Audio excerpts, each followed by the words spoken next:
Affirmation. Affirmation is a positive statement or declaration that is repeated to oneself in order to encourage a positive mindset and to promote self-improvement. Affirmation is often used as a tool for personal development and to foster a more optimistic outlook on life.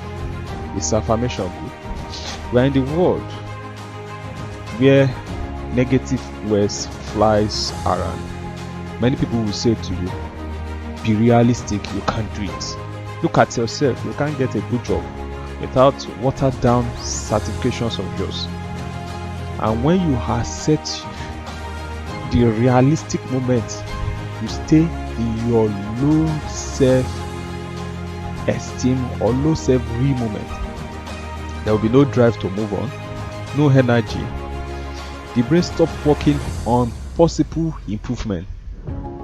You remain stagnant and no forward movement. Actually, the reality is you become what you say. Biblically, let's look at the story of David and Goliath in the book of 1 Samuel chapter 17 verse 45. And when David confronted Goliath, he said to the Philistine, "Thou comest with me with a sword," he was referring to Goliath, "with a spear and with a shield, but I come to thee in the name of the Lord of hosts, the God of the army of Israel, whom thou hast defied. This day," see the affirmation 46, "this day will the Lord deliver thee unto my hand, and I will smite thee, and take thy head with thee, and I will give the carcasses of the host of Philistines this day unto the fowls of the air, and the wild beasts of the earth, and all the earth may know that there is God in Israel." See, he was telling the Philistine, Goliath, this is what I will do to you. I will cut off your head. I will give your body to the host of heaven, the birds of the air to eat, and the wild animals to feed on. And all this 47 now, and all this shall you know that the Lord saveth not with the sword and spear, for the battle is the Lord, and he will give you unto her hands. So look at the affirmation. He is working in the reality of what he's saying, and look at the reality now. It came to pass when the Philistine arose and came and drew near to David, and David hesitated. He ran towards the army in the middle instead. Look at this man. Instead of him to be running away, there are some people when they talk, they don't push on to see that what they have said become a reality. Look, this man charged towards the army of Philistine, and David put his hand in his bag, and he took thence a stone and slang it and smote the Philistine in his forehead, and this stone stuck into his forehead, and he fell upon his face on the earth.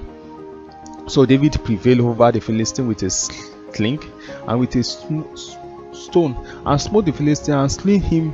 But there was no sword in the hand of David. You see, the moment he said that he will cut off his head, he doesn't even have a sword, he doesn't even have an arrow, he doesn't have a knife in his pocket, but he is saying that he will cut off the head of the Philistine. And see what happened. And David ran and took upon the Philistine, took his sword, and drew out of the sheath thereof, and slew him, and cut off his head therewith. And the Philistines saw the champion was dead, and they fled. So now this day, see, he was affirming that he will kill the Philistine. He was affirming that he will cut off the head of the Philistine in verse 46. See, then as he was doing that, the bone was getting stronger. That's what affirmation does to us. It makes our bone get stronger. It makes all the hormones in our body to be produced at a higher rate, so that we are capable of doing what we said we will do. That's affirmation. And at the end of the day, without a knife in his pocket, without a sword in his hand, he was able to cut off the head of a Philistine. Okay, another example can be seen in the book of Numbers chapter 13. So when Moses and the Israelites, when they got to the promised land, the Lord instructed Moses to send some 12 spies to the land of Canaan to look at the environment. And when they came back with both good and horrible reports. They said, okay, the land is full of honey, milk and honey. And he also said that the people that live there in the land, they are the son of Anak, and they are giants, they are great men. And looking at them, they are like grasshoppers. You are not able, you cannot defeat them at all. And then there was a man amidst them. His name was Caleb. He still the people and say, let us go up at once and possess it, for we are here able to overcome. But the people of Israel, they did not listen to one man, the voice of one man. They thought that he was too full of himself, and they now listened to the other 10, and they cried out on the Lord. They were even organizing ships so that they can go back to the land of Egypt. They were about to stone Moses because they thought that he had brought them to their peril. Then what now happened? And the Lord spoke, and he said that after all the good things I have done, the miracles that I have performed, the Red Sea divided into two, and many miracles that I have performed in the land of Egypt, for you to get to your promised land. Now you are not afraid of men. See how I dealt with Pharaoh and his chariots, and now you are afraid of. So that's the way it is. If you look down your self-esteem, that you are not well able, definitely you will not be able to do anything. But if you look at yourself that truly I'm well able, then you will be able to do whatsoever you have think of. So now it became so. The people now say, okay, we have heard the Lord spoke now. Okay, let us now organize ourselves and let us go and defeat the Anakites, the Canaanites. But they were going in fear, because they heard the word of the Lord, because the Lord has reproved them. They were now going there in fear. And Moses warned them, do not go, because the Lord is not amidst you. I'm talking from Numbers chapter 14 now. The Lord is not with you. Do not go. But they will go. But they were going in fear. And at the end of the day, they were defeated in the battle. So the people that were not defeated in the battle, they wandered in the wilderness till they died in the wilderness. And after 40 years that the Lord have commanded. Let's go to the book of Joshua chapter 14 verse 12. Caleb and Joshua, men who were able, who believed that the Israelites can do it, they remain. They didn't die. And even in Joshua chapter 14 verse 12, when the time was now, then Caleb asked again for a land. He said, give me this mountain. Wherefore the Lord spoke in that day, for thou heardest in the day how the Anakites were, and that the city were great and fair. So be the Lord with me, then I shall be able to drive them out. So, and Joshua gave him the mountain, and Caleb did justice to the sons of Anakites. So he believed that he could do it. 40 years after, he did it. Even though he was not young anymore at this time, but he was able to possess that mountain.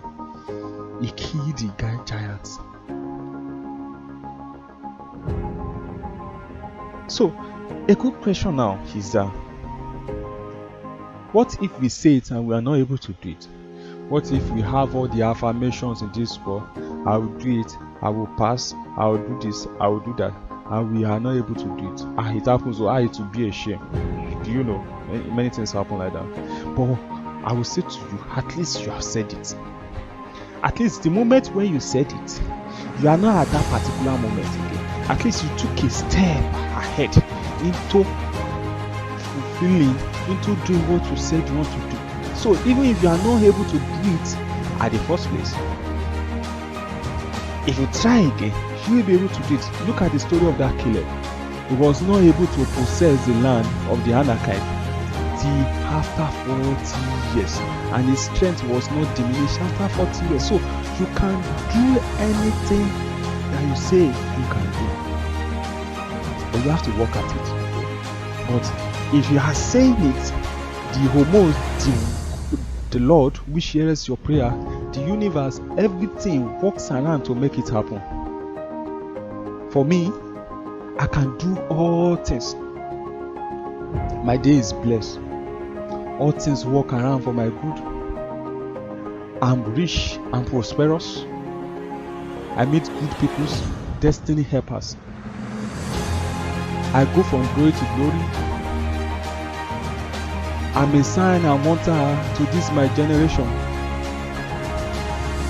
No weapon fashioned against me shall prosper. I'm filled with knowledge, wisdom, and understanding. I have the ability to do whatsoever I have set my mind to do. I'm free from sickness and diseases. I'm free from reproach. I'm loved by everybody. No hatred is permitted around me. Everything works together for my good. I have a good day. I sleep in peace and I wake up in peace. No bad dreams, no evil things. I will not experience misfortune in my life. I'm fortunate every day and every time. I meet good friends.